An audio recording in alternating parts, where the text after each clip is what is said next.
دكتور عمرو، بنرحب بيك في السمر سكول on basic physics. حضرتك ممكن تبدأ. شكرا. I can start. Yes, please. Okay. We already have participants. I see only 2 participants. Yes, we have offline participants here. Okay. So we are sharing your screen on the board, and you can start. Okay. So I need to share my screen first. Yes. One So, second. yeah. Now your post. I think you can share it now. Mm-hmm. Okay, great. Yeah.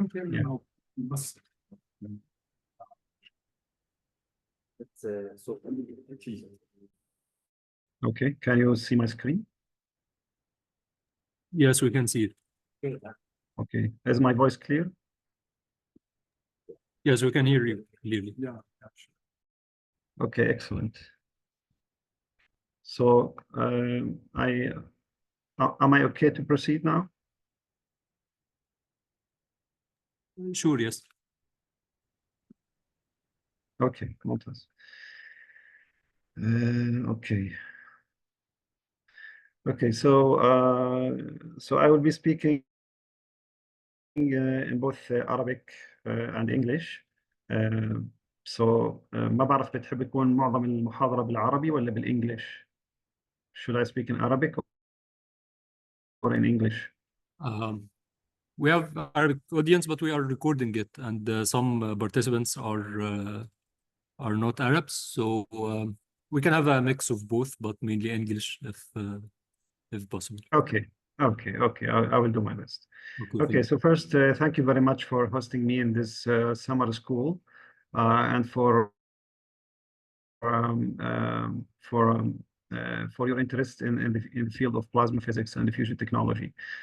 So my name is Amrou Bader, and I am an engineer and a researcher working at the Étier International Thermonuclear Experimental Reactor Facility in France. So I will be talking in this lecture about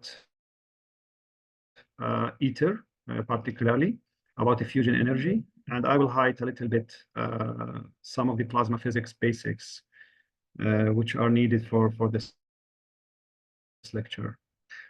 Okay, so to give you an introduction, so what is a plasma and what is plasma technology? So I think most of you are familiar that there are many phases for the materials. So we have solids, liquids, gases, and we also have a so-called material state. It's called the plasma. So plasma is a state of matter, in fact, in which okay. So plasma is a state of matter in which we have a collection of atoms, ions, electrons, which are at very, very high temperatures. So basically, it's like a gas with ions, positive charge, with electrons, negative charge, and with neutral particles, which are atoms. So it's a state of matter. So basically, we have plasma everywhere in the universe, and the plasmas are characterized by two parameters mainly. One is the temperature, which you can see here on the vertical axis, and the other parameter is the density of the plasma, which you can see here. And putting any 2 random numbers for the density and the temperature, you get a wide variety of plasmas. So you can find plasma in the universe, nebulas, solar wind, interstellar space, and down to some Earth applications. So for example, lightning, neon lights, and some extraordinary applications like fusion reactors. And of course, if we talk about the solar core, this is also consists of plasma. So all these examples are actually plasma. It's a state of matter. And you just need to take away that all these plasmas are characterized by temperature and by density. We will be focusing in this lecture particularly on the fusion reactor plasmas. One of the early pioneers of the field of plasma physics, his name is Irving Langmuir, and he was the first person to call this state of matter a plasma, because upon looking at it, it reminded him of the blood plasmas. So this is the blood. You can see the red blood cells, the white blood cells, and you can see this yellow liquid here, which is a mixture of all these constituents. So it reminded him of the blood plasma. That's why he called it a plasma. So plasmas are everywhere, as I mentioned. So the sun is considered a plasma. شفق القطبي, so the aurora, الصواعق مثل البرق, the lightnings, انفجارات النجمية, supernovas, وحتى المذنبات أثناء حركتها, they emit these kind of lights, which are considered also a plasma. We have also other applications, even in some TV screens and light bulbs. These are all applications for this plasma. Of course, when we speak about the plasma technology, there are a lot of examples which are considered application of the field of plasma physics. So you can find them in plasma displays. You can find them in some biomedical applications. You can find plasma applications in environmental sectors, in the dental sector, in material synthesis, in many other applications. So when we talk about the plasma, it's not only fusion. There are actually many. You can also use it in manufacturing semiconductors, electronics, doing some environmental processing, etc. So it's a very large field when we talk about the plasma. But in this lecture, I will be focusing on one particular application, which is fusion energy plasmas. So what you see on the screen is also a plasma inside a fusion reactor, and this will be the focus of this lecture. So what is the theme of my talk? The theme of my talk is to answer the following question. Can we actually build a small sun or a star on a planet Earth and then use the energy of this star to create clean energy for humankind? So when we talk about fusion energy, as we said, the sun is a plasma. So when we try to replicate a fusion reaction on Earth, it's like trying to build a small sun or a star on Earth and extract the energy out of it for the benefit of humankind. So this is the theme of my talk. So before we go into fusion, we need to understand the context. Why should we care about fusion or about energy in any case? So it's not a secret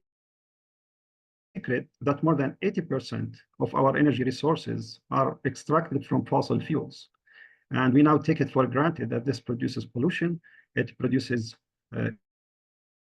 elevated temperatures across the planet. Now in Europe, I mean, this summer in Europe, it was extremely hot, really one of the hottest summers in Europe. And this is a direct consequence, most likely because of climate change, in addition to other factors. We also know that fossil fuels are not forever. So at some point, they will just vanish. So we need a source that does not vanish and does not produce pollutants or increase the temperature of our planet. What do we have on the table? So we have wind energy, we have solar energy. These are clean sources, but they are also weather dependent. So you need to have areas where you have sun and wind in sufficient quantities, and not all geographical countries have same access for these things. We have, for example, geothermal power, we have hydroelectric power, which are also proven and good, but they also depend on the geography and on the country itself. So not all countries have access to these. We have nuclear fission. So this is it's what works in uranium, the fission of uranium or plutonium. Of course, this is a good source, but it has safety and proliferation concerns. So all in all, we need a clean and sustainable source, and all the alternatives have merits, but they also have challenges. So we cannot pick out one single source that can actually qualify for our needs. So it's particularly in this context where the case for a fusion could be built. Okay, so let's dive into fusion. So what is a fusion? So this is a famous curve. Probably you have seen 2 days ago in the lecture of Professor Ayman Al-Battaina. So he provided some introductory talk on nuclear physics. And this is a very famous curve that describes the binding energy for all the non-nuclei in the periodic table. And as you can see, starting from the most light elements, hydrogen, to the heaviest ones like uranium or plutonium, the binding energy per nucleon increases until it reaches a peak or a maximum here around iron atoms, and then it starts to decrease. So in order to have the most stable atoms in nature, we need either to split heavy atoms to lighter ones or to fuse light atoms into heavier ones. And if you actually look on the difference between the energy for iron and uranium and the difference from here to here, you can see that it's more energetically favorable to fuse atoms to gain energy than splitting heavy atoms to gain energy. So you can see the vertical axis here, the difference is larger. So this is fusion, and this is fission. Fusion is the combination of light atoms to produce heavier ones. Fission is the opposite. So what happens in a fusion reaction? Of course, if you take, for example, these hydrogen isotopes you can see on the screen, at low temperature, there will be a Coulomb repulsion between these two nuclei. So they cannot actually fuse. So you can see they repulse each other. But if we apply a sufficiently high temperatures, then the Coulomb barrier will be overcome and the nuclear force will start to take control over these atoms. And then we will have a fusion, but this requires really, really high temperatures. And I will describe that in a while. Of course, when we talk about a fusion, it's not just about hydrogen isotopes. So there are many light elements you can take from the periodic table to create a fusion. But when we speak about fusion technology on planet Earth, we are always mostly referring to deuterium and tritium. So deuterium is just a hydrogen atom with one extra neutron, and tritium is also a hydrogen atom with two extra neutrons. You can see these balls here. So when they are fusing, they produce energy, neutron, and helium. So when we speak about the fusion in our context in this lecture, we are referring to this reaction. There are many other reactions. I don't want to go into the physics details, but this particular reaction appears to be the most energy favorable ones and the easiest to start here on Earth. Okay. Okay. So now we understand in a very basic term what is a fusion. So what are the advantages of a fusion? Why fusion should bother us at all in order to even speak about it as an energy source? So let's ask a question. Assuming we have deuterium and tritium, what would be the available amounts of these two elements to cover the energy needs of planet Earth based on the current energy demand? And the answer to this question is anything between a few hundred thousands, even to millions of years. And if you want to put this into context, I just remind you that the earliest human civilizations date as far as 10,000 years ago.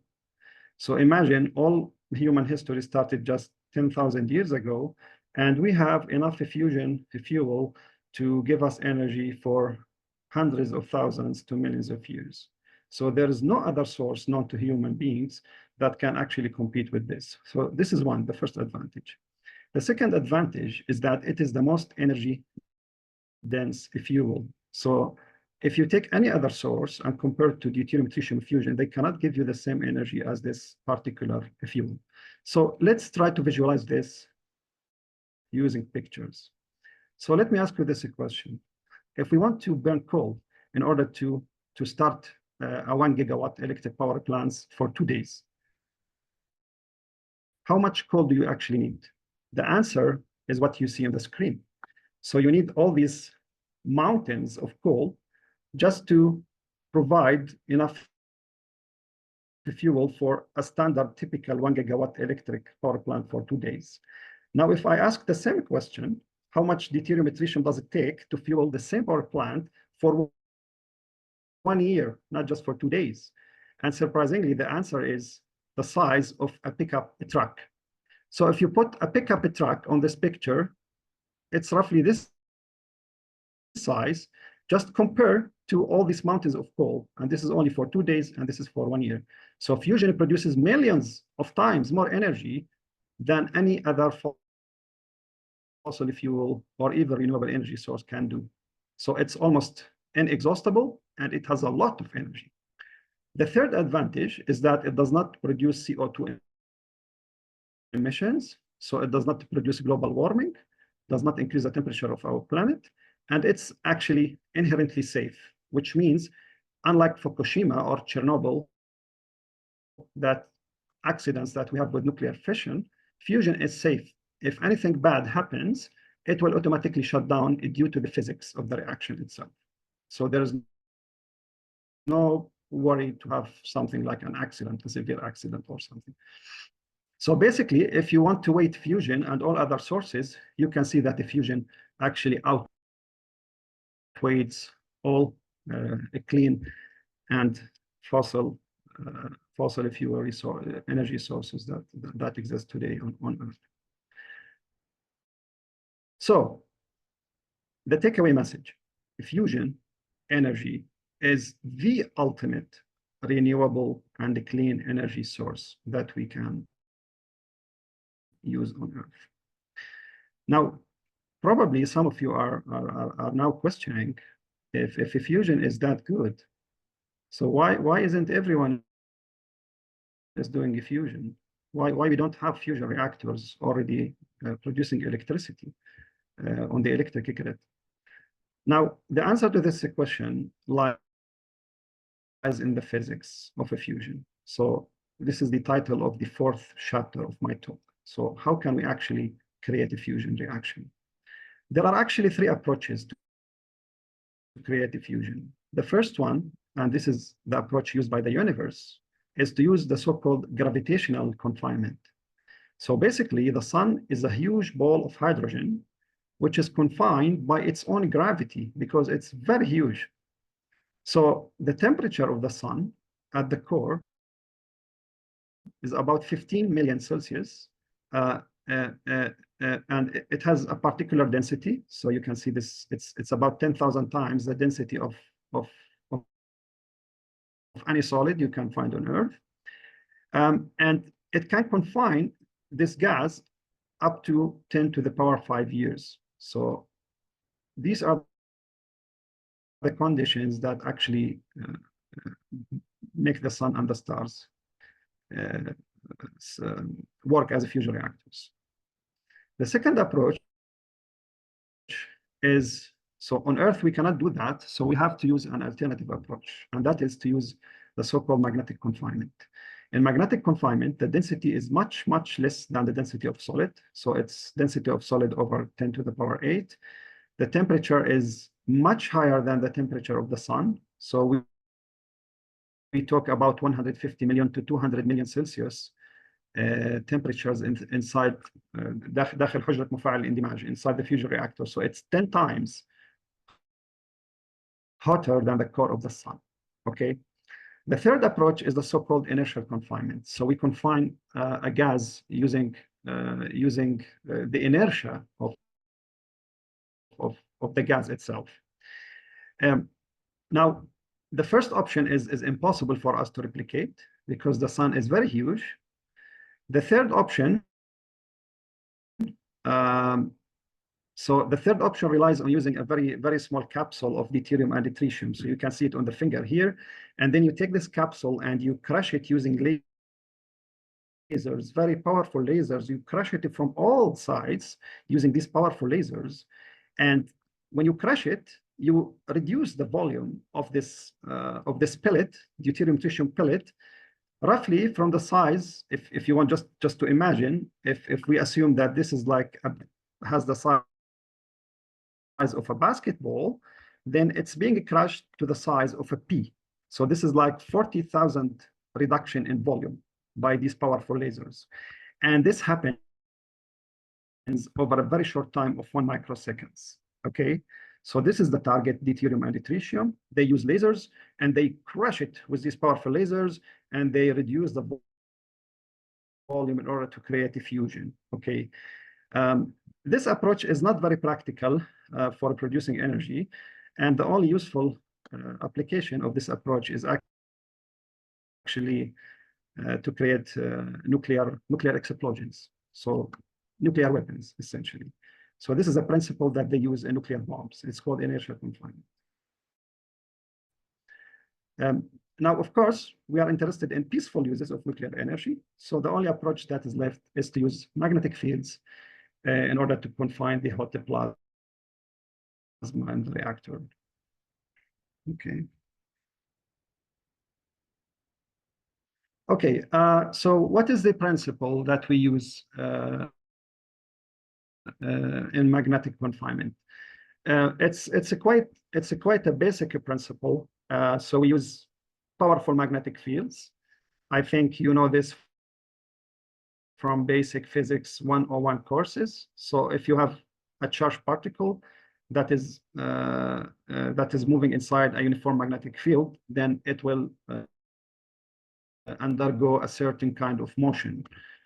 So I think you can see this simplified motion here on the left. So on the right, you can see a set of magnets which are used to produce magnetic field. And here you can see in blue or in purple the plasma. Okay, so we confine the plasma inside the fusion reactor using powerful magnetic fields. So this is a movie. It's like a simulation, and you can see this is the plasma ring, and this is how the charged particle moves inside the plasma. So you can see it actually has two motions. One is like circular motion, you can see, and the other one is also circular, but it's making like a banana. It looks like banana orbits. So you can see like this. So this is how a single ion or charged particle moves inside a fusion reactor plasma. So this is magnetic confinement. Okay, so now I will be speaking about the different initiatives that are going worldwide to achieve fusion. And of course, I will speak first and foremost about the most important one, which is the Iter project. And this is where I actually work now. So it's so Iter is basically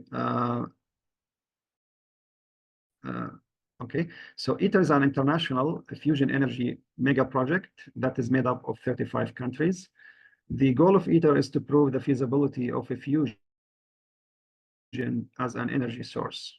And the cost of Iter is at least 25 billion US dollars, at least.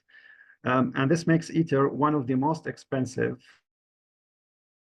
scientific experiments of all time. So I think the only one that is more than Iter is the International Space Station.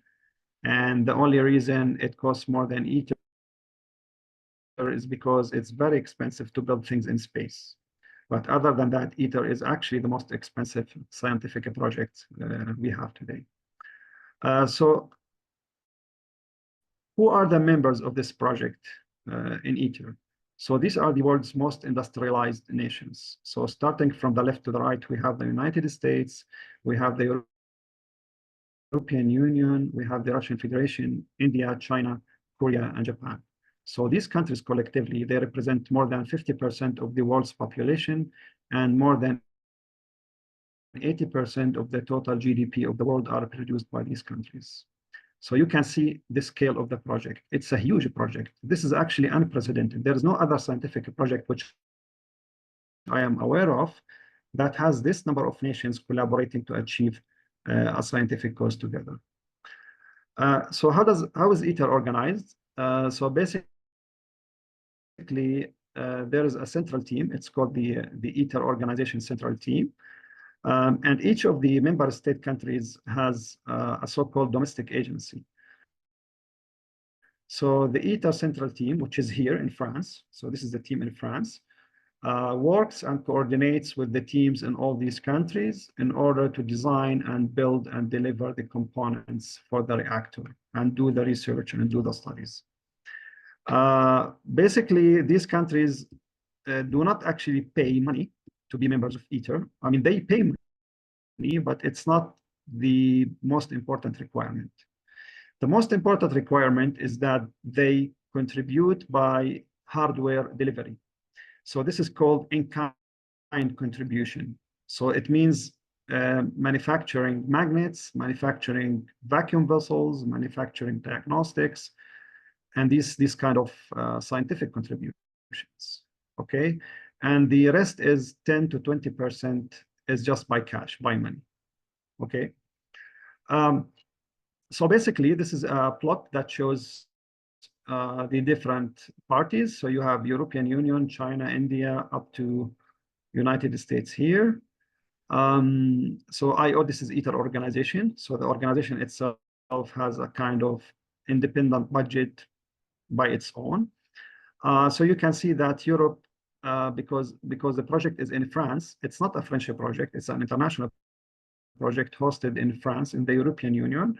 So Europe delivers about 45% of the total budget of the project, and all other members contribute about 9% of the other costs.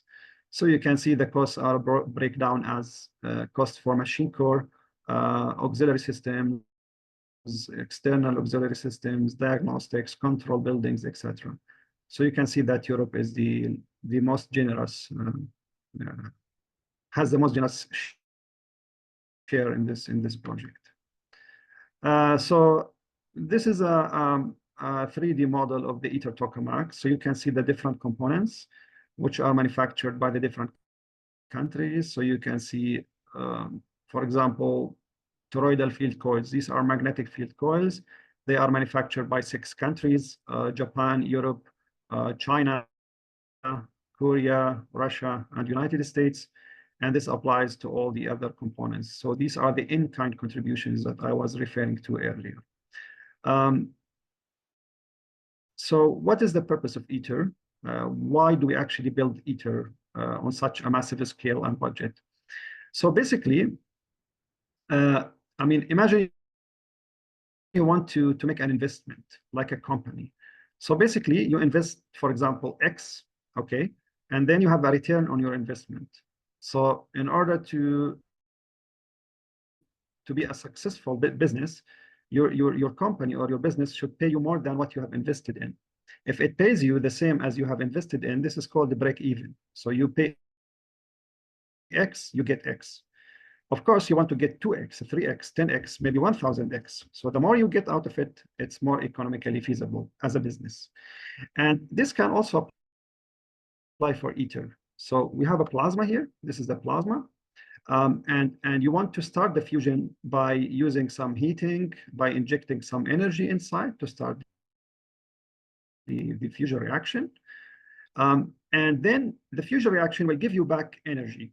So we would like, Éther would like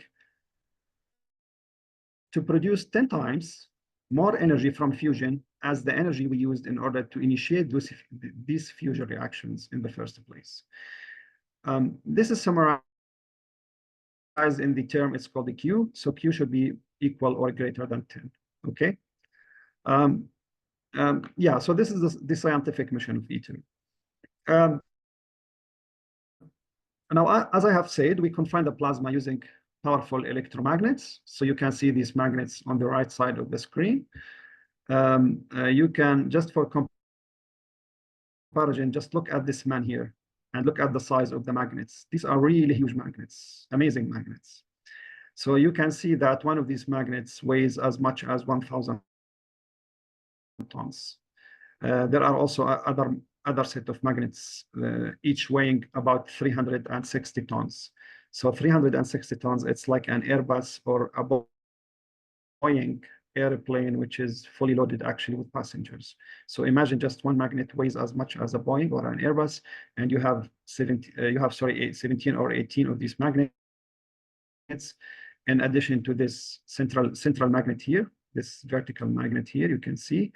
And these brown D-shaped magnets you can see all around.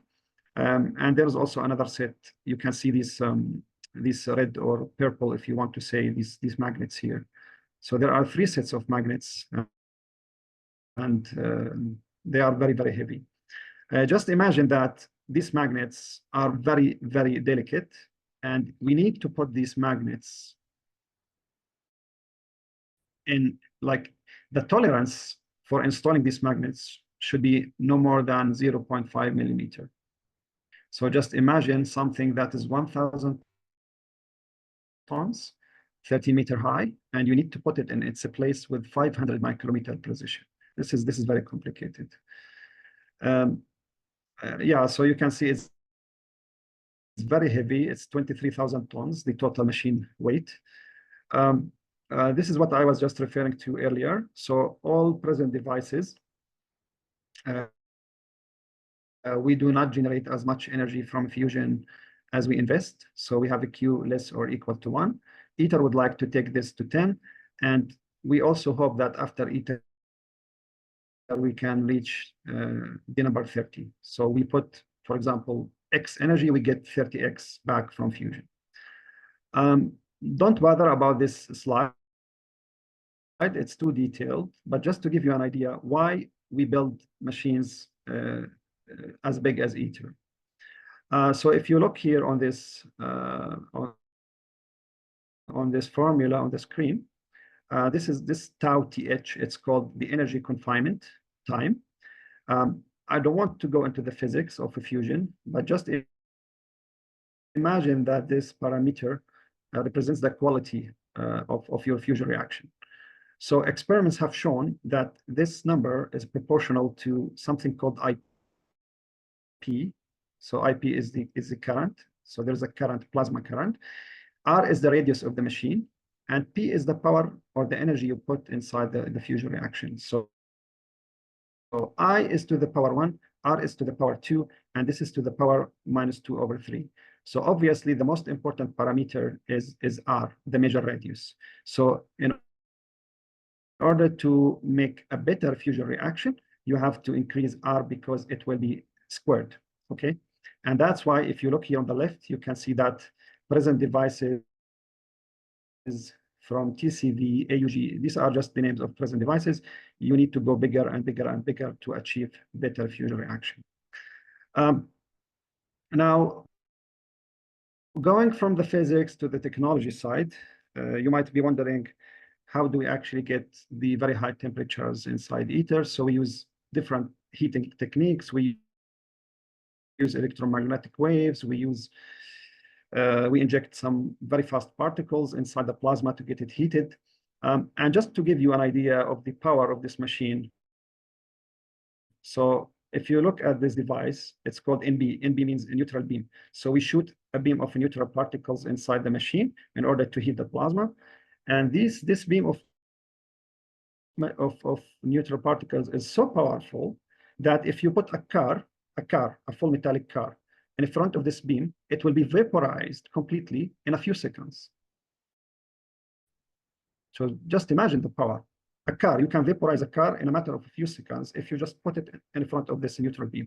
And we have 4 of these beams shooting inside the plasma, in addition to the electromagnetic waves, electron cyclotron heating, and lower hybrid heating. I mean, don't worry about these technical terms. Just imagine how much power we put inside in order to start the fusion. Another thing, we need also to study the plasma inside the fusion reaction, and we use a various set of diagnostics. So this is where I work at ITER. So I work basically on building and installing diagnostics in order to study what happens inside.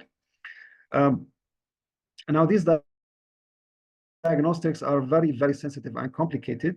And in fact, we also we also use or adapt some of the space technologies that you can find on, for example, James Webb Space Telescope, for example, some of the diagnostics that are being used, for example, on the Hubble Space Telescope. So we use more or less similar approaches or similar kind of concepts here. And it's extremely delicate, really delicate. So yeah, I can even mention to you that some of the mirrors we put inside Eater has to be steered or moved with nanometer precision, not micrometer, nanometer precision. So you can push it a few nanometers to the front, you can push it a few nanometers to the left, to the right. So just imagine how complicated this machine and these devices are. It's very complicated. Okay, now moving away from the science and technology to the politics side. So you can see Eater is always represented by high-level people. So you can see these are ministers or prime ministers or even presidents. This is the president of Korea. So whenever there's an important event inside Eater, it is always represented by high-profile people, like you can see on the screen. Even the French president, Emmanuel Macron, was also present at some point in the project.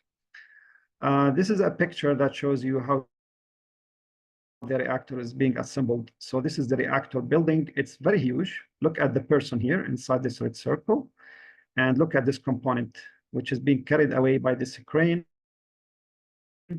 and will be positioned inside this circular pit. So it's a massive machine and a massive assembly process.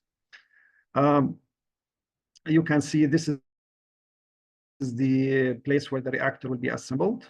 Okay. As you can see, this is a picture of me standing.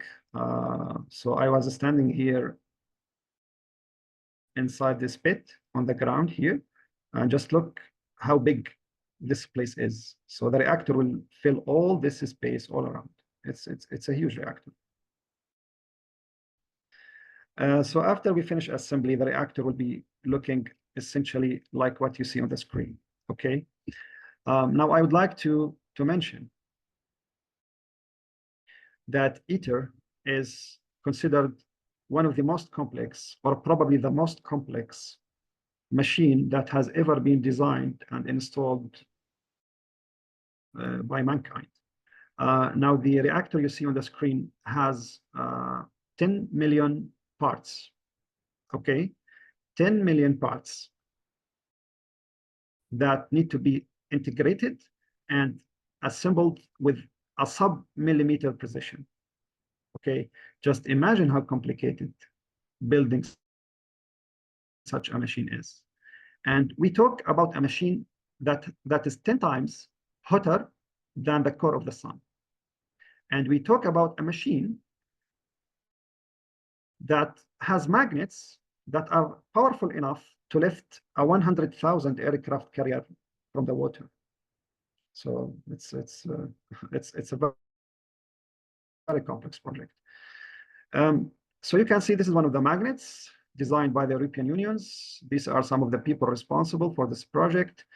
All the different components are manufactured in different places, and then they are delivered to France, and they are assembled inside this circular pit you can see here.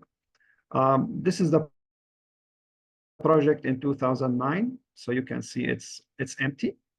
And if you fast forward to 2021, this is a little bit old picture, but you can see the difference. Look here and just look now how it looks like. So this is the assembly building. The reactor will be here.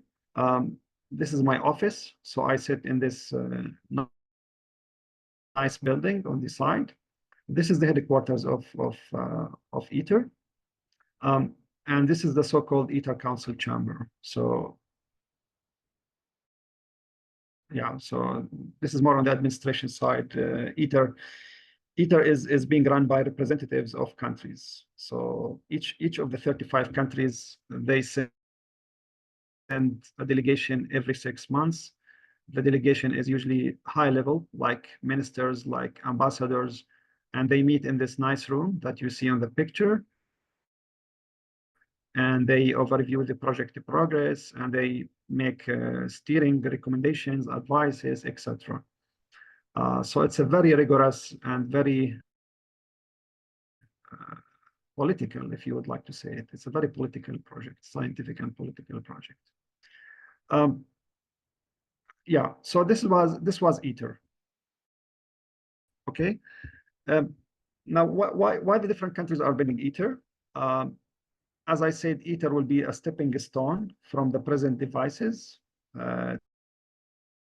to future devices.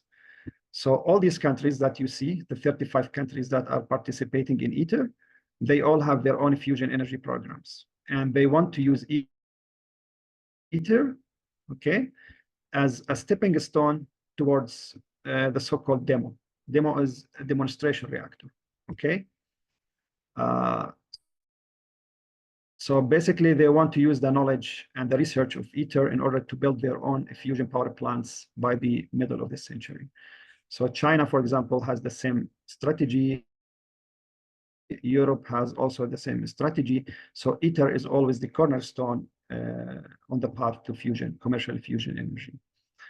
Now, fusion is so important that not only governments are investing in it, but we also have the private sector. So up until 2014, there were only $200 million invested in private fusion companies. And just between 2015 to 2024, okay, this has exploded to $6 billion. So just imagine, in 2014, just 10 years ago, $200 million, and now we are hitting the $6 billion of investment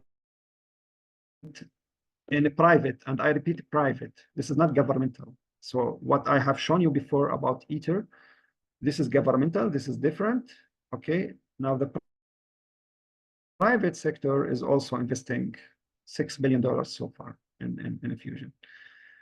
We have Bill Gates, Jeff Bezos, and companies like Google investing in fusion energy. So you can see it's a very important field.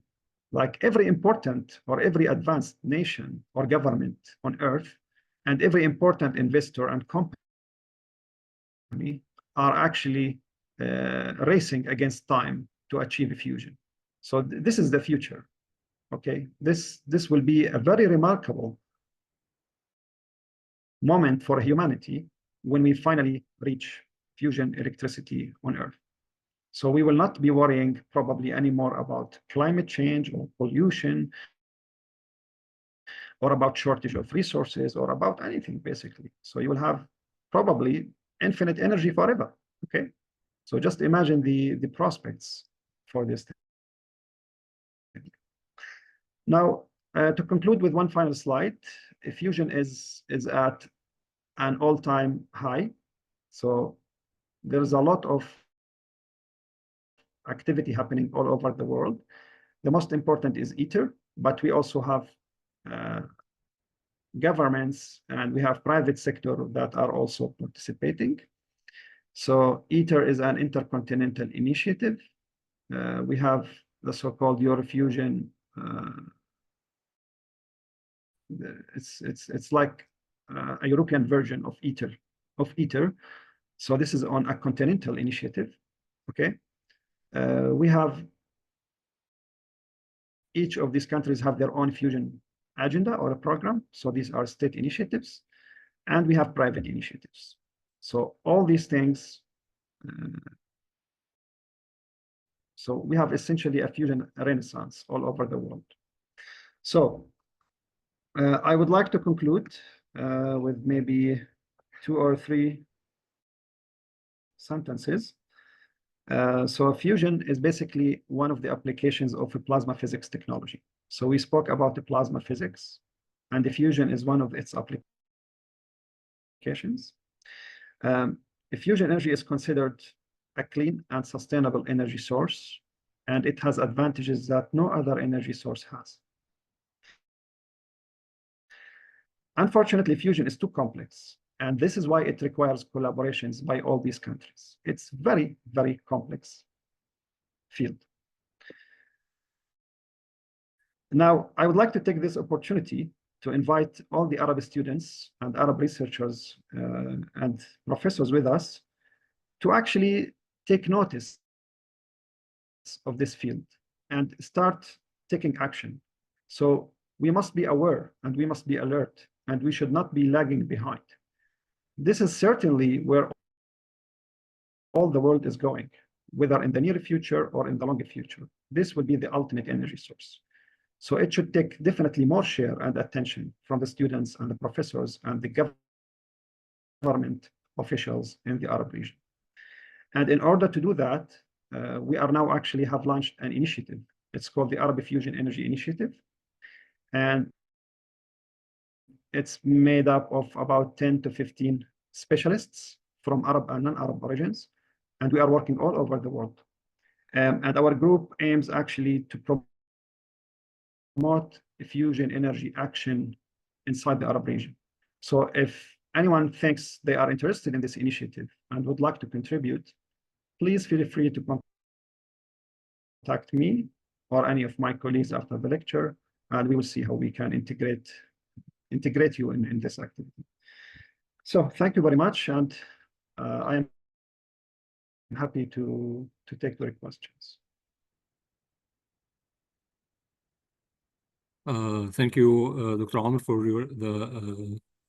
the lecture. It was very informative. So do we have questions? In fact, I do have a couple of questions. So first of all, Please. how clean is this type of energy? Because I think we still have nuclear waste, right? Like nuclear fission. So is it Yeah. more clean? Is there an estimate of how clean is it compared to other sources of clean energy? Mm-hmm. Okay. Yes, so this is an excellent question, which I actually forget to talk about the waste, because I wanted to speak about a lot of things in a very short time, so I missed that. You are right, yes. So fusion produces waste like any other industry. So oil, coal, fission, or even renewable energies, they all produce waste in one way or another. Now, considering a fusion, there will be certainly a radioactive waste produced, but it will not be, let's say, high-level activity. Okay, so basically, according to some studies, they show that after maybe 50 to 100 years after operation, the waste that is left from a fusion reactor could be recycled safely into the environment or into other applications. Now, if you take uranium, for example, it produces waste that could live up to millions of years. So this is very tough. Okay, so but if you compare to fusion, yeah, so it's relatively short-lived waste, and it's not high level like uranium or plutonium. So we can deal with it. okay, it's about recyclability. Like you can get rid of it somehow, right? Yeah. I mean, there are already strategies for waste management of fusion waste. So there are already dedicated plans and strategies to get rid of this waste. I mean, I'm not an expert in the area of fusion waste, but I know that there exist ways and paths to deal with this waste. Okay. So, yeah. You've also mentioned that there are private initiatives, private research. So what kind of research are you allowed to do as a private sector? Is it only theoretical research, or can they obtain nuclear material? Can they do experiments? Like what is the politics of that? I think that they are doing both. So they do both theory and experiment. So you are allowed to do anything as a private entity. I think the only thing you are not allowed to do is to manufacture weapons, nuclear weapons. But aside from that, they are doing both theory and experiment. And they are making progress, actually, some of these companies. There are about 40 or 45 companies now all over the world, but not in the Arab region, unfortunately. Okay, so the Arab Fusion Initiative, is it, do you aim to have some sort of an experimental setup, or is it about doing research and opening the area for researchers? I mean, theoretical research in the field. It's actually both. It's actually both. So just to give you some information, we have contacted the Arab League organization, and just 2 months ago, we got a decision from the Arab League organization to launch an Arab fusion energy program. Okay, so this is the first time ever that the fusion energy is mentioned officially by a political organization in the Arab world. So the program will, of course, foresee building a facility, a fusion facility. But we also work on promoting education, outreach, collaborations, etc. So all the components, yes. Okay, but it's still a private initiative, right? Not. No, actually, it's a public initiative. It's a governmental initiative. Yeah. Governmental. So we have. I can mention. Yeah, it's governmental because as I mentioned, it's under the umbrella of the Arab League organization. So جامعة الدول العربية. Yes. So it's under the umbrella of جامعة الدول العربية. So yeah. Okay. So yeah. The league is essentially administering sponsoring the initiative, right? In the region, yes. Regionally, yes. It's sponsoring the initiative. You are right. Okay, so and additionally, we have contacted the. Yeah, please. Yes, please.